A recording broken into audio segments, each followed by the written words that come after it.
Hello friends, आप सब कैसे हैं। उम्मीद है आप सब बहुत बढ़िया होंगे और अपनी पढ़ाई जो है जारी रख रहे होंगे। तो अब हम पढ़ने वाले हैं कोशिका। और कोशिका के बारे में हम कल पढ़ चुके थे सेल, यानी कि आज हम पढ़ेंगे कोशिका के पार्ट्स, और जिसमें से कोशिका के पार्ट्स भी हम कुछ पढ़ चुके थे। लगभग 5 पार्ट्स इसके पढ़ चुके थे। आज हम पढ़ेंगे। नंबर 6 पर आता है हमारा कोशिका के पार्ट्स में तारक काय। तारक काय को इंग्लिश में कहते हैं सेंट्रोसोम। तो जो सेंट्रोसोम की खोज है वो किसने की थी? बॉबरी नामक वैज्ञानिक ने की थी।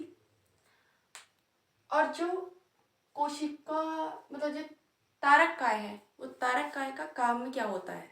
तो तारक काय का काम होता है कोशिका विभाजन करना। अब सेंट्रोसोम सबसे ज्यादा पाया जाता है लीवर में, इसलिए लीवर क्या करता है, बहुत जल्दी रिकवर कर लेता है, यानी कि पुनर्निर्माण कर लेता है। और जो सेंट्रोसोम है वो ब्रेन में नहीं पाया जाता है, इसलिए ब्रेन में टूट फूट होती है तो जल्दी ठीक नहीं होती है। अगर इसमें क्या होता है, ब्रेन में तो कोशिका विभाजन होता ही नहीं है, सेंट्रोसोम नहीं होता तो इसलिए नहीं होता। अब जो अगर ये कोशिका विभाजन क्या हो जाए, बहुत तेज हो जाए, तो उसी को कहते हैं कैंसर।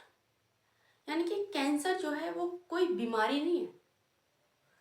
अगर किसी जगह पर अनकंट्रोल कि अनियंत्रित कोशिका विभाजन हो जाए तो उसे कहते हैं कैंसर। अब आप बताइए कि जो कोशिका विभाजन है नहीं होता है तो कहाँ नहीं होता? न्यूरॉन यानी कि ब्रेन में नहीं होता। अब बात ये आती है कि कोशिका विभाजन है जब ब्रेन में नहीं होता तो फिर ब्रेन में जो है कैंसर भी नहीं होना चाहिए, जबकि ब्रेन में कैंसर होता है। आपने सुना होगा ट्यूमर, तो ट्यूमर जो है यानी कि वो कैंसर का ही लक्षण है, तो उसमें ब्रेन में होता है। अब वो कैसे होता है? क्योंकि न्यूरॉन है।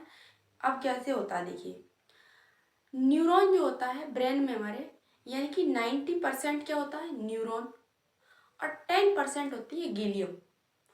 अब जो 90% में तो कैंसर नहीं होगा, लेकिन जो 10% गीलियम है उसमें कैंसर हो जाता है, तो जिससे ब्रेन में कैंसर हो जाता है।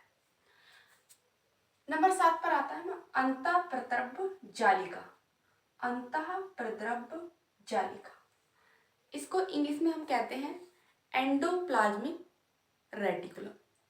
शॉर्ट में आप इसको लिख सकते हैं ER से शॉर्ट में लिख देते हैं। अब जो एंडोप्लाज्मिक रेटिकुलम है वो कोशिका के अंदर क्या करता है? कंकाल का काम करता है। जिस तरह हमारे घर में क्या होते हैं? पिलर होते हैं, उसी तरह कोशिका के अंदर भी क्या है? पिलर दिए गए हैं, ताकि कोशिका जो है चिपके नहीं, यानी कि पिचक जाती है ना, वो पिचके नहीं। तो आंतरिक कंकाल का काम करता है कौन? एंडोप्लाज्मिक रेटिकुलम, और आंतरिक सहायता भी करता है। अब ये जो एंडोप्लाज्मिक रेटिकुलम है वो 2 प्रकार का होता है। एक होता है स्मूथ एंडोप्लाज्मिक रेटिकुलम, दूसरा होता है हमारा रफ एंडोप्लाज्मिक रेटिकुलम। अब जो स्मूथ एंडोप्लाज्मिक रेटिकुलम है वो वसा का निर्माण करता है, यानी कि चिकनी जो भी चीज़ें आ जाएंगी आपकी, तेल वगैरह वाली चीज़। और जो रफ एंडोप्लाज्मिक रेटिकुलम है वो प्रोटीन का निर्माण करता है।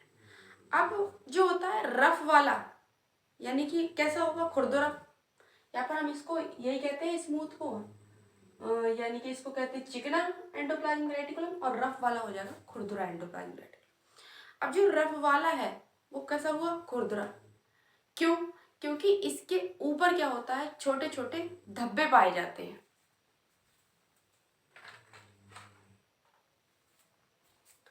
क्या होता है इसके अंदर जो होते हैं वो छोटे छोटे धब्बे पाए जाते हैं खुरदुरा वाले के ऊपर, जिन्हें हम कहते हैं राइबोसोम। जो छोटे छोटे धब्बे पाए जाते हैं उन्हें क्या कहते हैं? राइबोसोम। और यही राइबोसोम क्या करते हैं? प्रोटीन का निर्माण करते हैं। क्या करते हैं? प्रोटीन का निर्माण करते हैं। अब जो रफ साइड क्या होता है, और ये जो प्रोटीन का निर्माण होता है वो किधर से हो रहा है? रफ साइड की ओर से ही होगा। ठीक। अब नेक्स्ट आता है हमारा, हेडिंग आती है हमारी नंबर 8 पर, राइबोसोम। तो राइबोसोम की जो खोज है वो की थी पेलाडे नामक वैज्ञानिक ने की थी, और इसका काम क्या है? प्रोटीन का निर्माण करना है इसका काम। अब जो राइबोसोम है ना, रफ वाले एंडोप्लाज्मिक रेटिकुलम है उस वाले पार्ट में पाए जाते हैं राइबोसोम, जिस कारण अब प्रोटीन का निर्माण कर रहा है, तो इसी वजह से उन्हें क्या कहा जाता है, प्रोटीन की फैक्ट्री कहा जाता है। किसको? राइबोसोम को। अब राइबोसोम भी दो प्रकार के होते हैं, एक होता है हमारा 70S राइबोसोम और दूसरा हमारा होता है 80S राइबोसोम। जो 70S राइबोसोम है वो हमारा प्रोकैरियोटिक कोशिका में पाया जाता है और 80S जो बड़ा है वो यूकैरियोटिक कोशिका में पाया जाता है, जिन्हें आप क्या कर सकते हैं, बिना माइक्रोस्कोप के भी देख सकते हैं। कौन से वाले को? 80S वाले को, यानी कि बड़े वाले के, यूकैरियोटिक में जो है। अब आता है नेक्स्ट हेडिंग हमारी आती है लाइसोसोम। तो लाइसोसोम की जो खोज की थी वो डी डुवे वैज्ञानिक ने, नाम के वैज्ञानिक ने की थी। अब लाइसोसोम को जो है सुसाइड बैग या आत्महत्या की थैली भी कहा जाता है। ये बहुत ज़्यादा पूछा जाने वाला क्वेश्चन है कि सुसाइड बैग या आत्महत्या की थैली किसे कहते हैं? तो किसे कहते हैं? लाइसोसोम को। हमारा जो ब्लड है उसमें क्या होती है? आरबीसी। अब आरबीसी में क्या होता है? लाइसोसोम नहीं पाया जाता है। अब आपको पता है कि आरबीसी का जो जीवन काल है वो कितना होता है? 120 दिन होता है।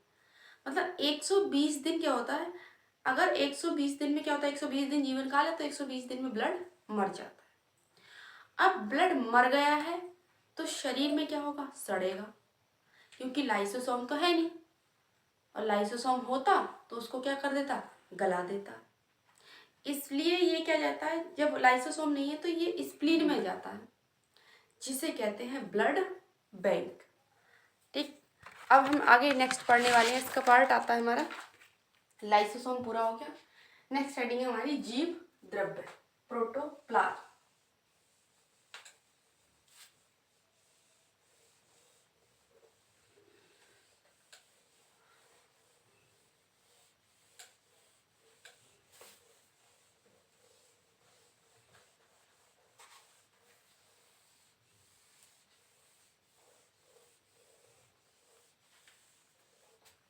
तो कितने नंबर हेडिंग हो गई हमारी? इसमें 9 नंबर तक हेडिंग हो गई थी। अब 10 नंबर हेडिंग आती है हमारी जीव द्रव्य प्रोटोप्लाज्म।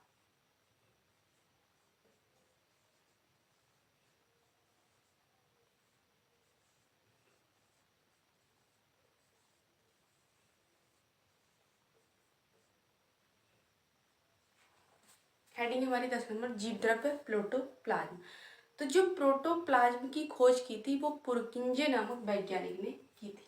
खोज किसने की थी इसकी? पुरकिंजे नामक वैज्ञानिक ने।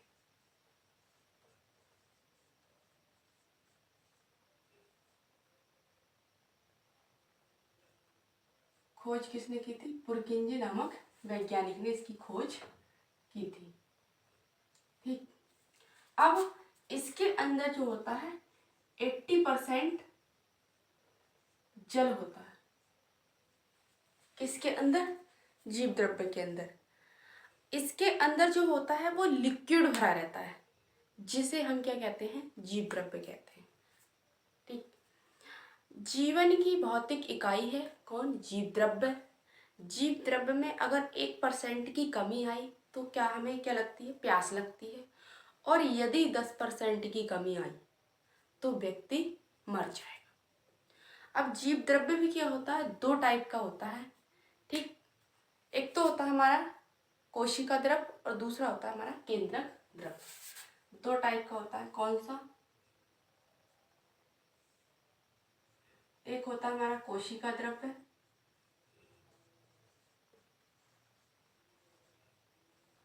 दूसरा होता है हमारा केंद्रक द्रव्य। तो जीव द्रव्य कितने टाइप का होता है? दो टाइप का, एक कोशिका द्रव्य और एक केंद्रक द्रव्य। यानी कि पूरी कोशिका में क्या रहता है? ये भरा रहता है। कौन? जीव द्रव्य।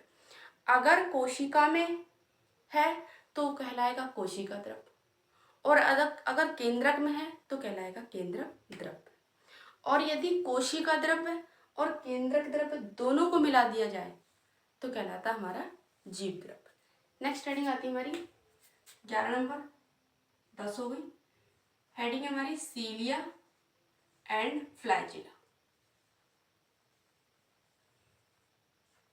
नेक्स्ट हेडिंग हमारी सीलिया एंड फ्लैजिला। अब ये क्या है? तो ये जो है केवल जंतु कोशिका में होता है। सीलिया और फ्लैजिला कहाँ पर होते हैं?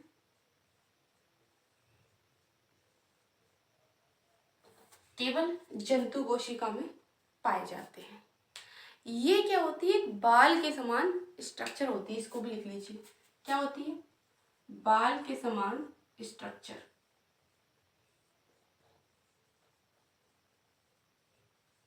यानी कि जो इसकी स्ट्रक्चर होती है सीलिया और फ्लैजिला की, कैसी होती है? बाल के समान होती है।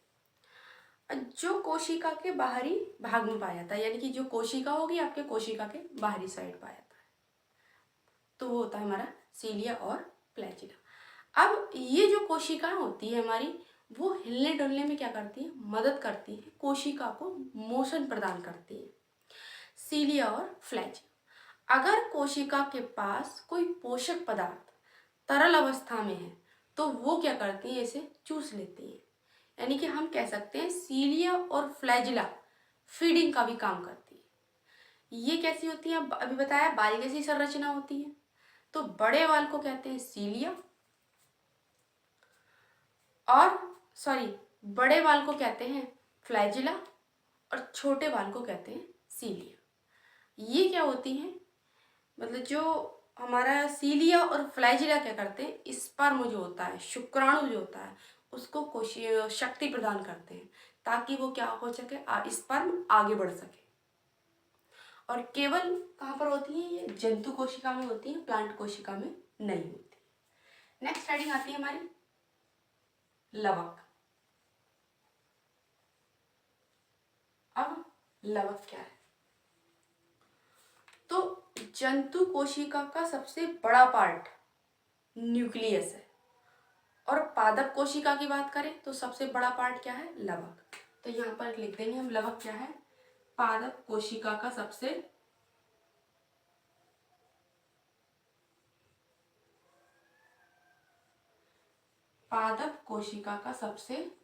बड़ा पार्ट। और जंतु कोशिका का सबसे बड़ा पार्ट कौन सा है? न्यूक्लियस। लवक को इंग्लिश में प्लास्टिड कहते हैं। क्या कहते हैं लवक को इंग्लिश में? प्लास्टिड। अब ये क्या होता है? एनिमल में नहीं पाया जाता। कहाँ पर पाया जाता है? सिर्फ पादप कोशिका। लवक क्या होते हैं? जो प्लास्टिड होते हैं वो हमारे 3 प्रकार के होते हैं। पढ़िए। नंबर 1 पर आता है हमारा क्लोरोप्लास्ट,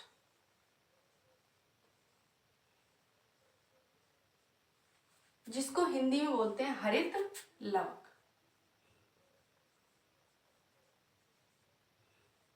क्या होता है? हरित लवक। अब ये क्या करेगा हरित लवक? तो ये क्या होते हैं? हरे रंग के होते हैं, और पत्तियों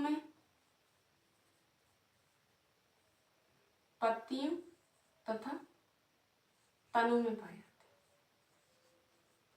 हरित लवक कहाँ पाया जाता है? पत्तियों और तनों में पाया जाता है। नंबर 2 पर आता है हमारा ल्यूकोप्लास्ट,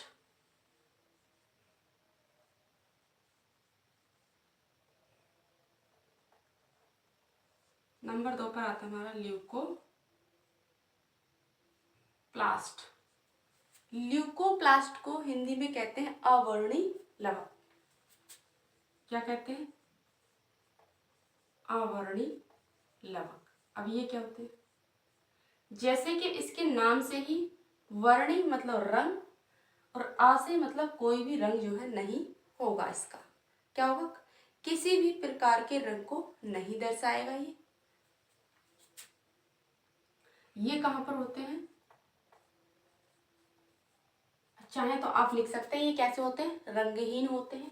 यहाँ लिख लीजिए कहाँ पर पाए जाते हैं? ये जड़ में पाए जाते हैं। और काम क्या करते हैं? ये भोजन संग्रहण का काम करते हैं। यानी कि भोजन को स्टोर करने का काम कौन करता है इसमें? अवर्णी लवक। नंबर 3 पर आता है हमारा क्लोरोप्लास्ट। अच्छा, क्लोरोप्लास्ट हो गया, दूसरा ल्यूकोप्लास्ट हो गया, तीसरा आता है हमारा क्रोमोप्लास्ट।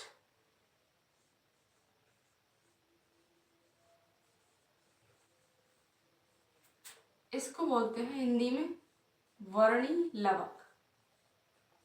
क्या बोलते हैं इसको हिंदी में? वर्णी लवक। अब वर्णी क्या होगा, इसमें कोई ना कोई कलर आएगा। कौन सा कलर आएगा? ठीक है, क्या रहेगा इसका काम? तो इसका काम क्या है? अब ये जो इसका काम है, ना तो ये क्या करेगा, भोजन बनाएगा, और ना ही भोजन संग्रहित करेगा। ये क्या करेगा, जो संग्रहित भोजन है, स्टोर करके रखा हुआ जो भोजन है, उसको रंग प्रदान करेगा। क्या करेगा? संग्रहित भोजन को रंग प्रदान करेगा। संग्रहित भोजन को रंग प्रदान करेगा। ठीक, जैसे आपका कैरो जो गाजर है, गाजर में कैसा रंग, गाजर का जो रंग होता है गाजरी, वो कैरोटीन प्रोटीन की वजह से होता है। चुकंदर का जो रंग होता है वो कीटानोन की वजह से होता है। टमाटर का जो रंग होता है वो लाइकोपिन की वजह से होता है, और पीला रंग जो होता है वो जेंथोपिन की वजह से होता है। चाहे आप लिख लीजिए इसका, गाजर का रंग लाइकोपिन की कैरोटीन की वजह से होता है। गाजर का रंग किसकी वजह से होता है? कैरोटीन की वजह से होता है। आगे पढ़ लेते हैं हम, गाजर के साथ साथ इसका पढ़ लेते हैं चुकंदर। तो चुकंदर में होता है कीटानून।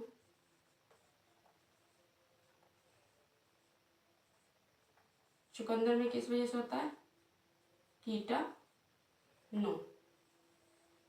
इससे और भी बहुत सारे तरह के होते हैं। टमाटर में लाइकोपिन आ जाएगा, लिख लीजिए टमाटर।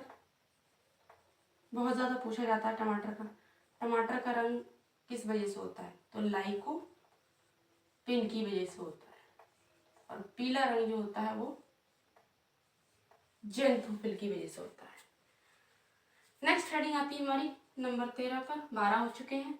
हेडिंग आती है हमारी गुणसूत्र यानी कि क्रोमोसोम। गुणसूत्र को क्या लिखते हैं? क्रोमोसोम। अब ये क्या होते हैं गुणसूत्र? तो ये जो कर रहे हैं, शरीर के निर्माण में सबसे महत्वपूर्ण भूमिका निभाते हैं। क्या करते हैं? शरीर के निर्माण में सबसे महत्वपूर्ण भूमिका निभाते हैं। केंद्रक में उपस्थित होते हैं। ठीक है, ये यहाँ पर होता है हमारा डीएनए। डीएनए के साथ जीन आ जाता है, आरएनए आ जाएगा, और क्या आ जाएगा? जीन आ जाता है। और ये मानव पे कितने होते हैं? मानव में 46 गुणसूत्र होते हैं, बोले तो 23 जोड़े। अब ये जो गुणसूत्र होते हैं ना, वो जोड़े में ही पाए जाते हैं, क्योंकि जो मोस्ट ऑफ द पार्ट है हमारी बॉडी का, वो भी क्या है? जोड़े में ही है। आंख जोड़े में, नाक 2 भाग इसके, कान जोड़े में, हाथ जोड़े में, पैर जोड़े में, तो ज्यादातर पार्ट जो है इसके किस में है? जोड़े में। तो इसलिए गुणसूत्र भी क्या पाए जाते हैं? हमारे जोड़े में पाए जाते हैं। पूछा जाता है मेल में, तो मेल में लिखेंगे आप 22 जोड़े सेम होते हैं, और एक जोड़ा क्या होता है? अलग होता है। 23 हो गया। फीमेल में कौन से होते हैं गुणसूत्र? तो फीमेल में हो जाएंगे हमारे 22 जोड़ा सेम रहेगा, और ये वाला एक्स एक्स अलग आ जाएगा। ठीक, सॉरी सॉरी सॉरी सॉरी 22 नहीं लिखेंगे, यहाँ पर लिखेंगे क्योंकि 46 करने हैं हमें, तो ये हो जाएंगे हमारे 44, और एक ये भी हो जाएंगे हमारे 44। 44 और 2 हो जाएंगे 46, 44 और 2 ही होगा हमारे 46। Thank you friends.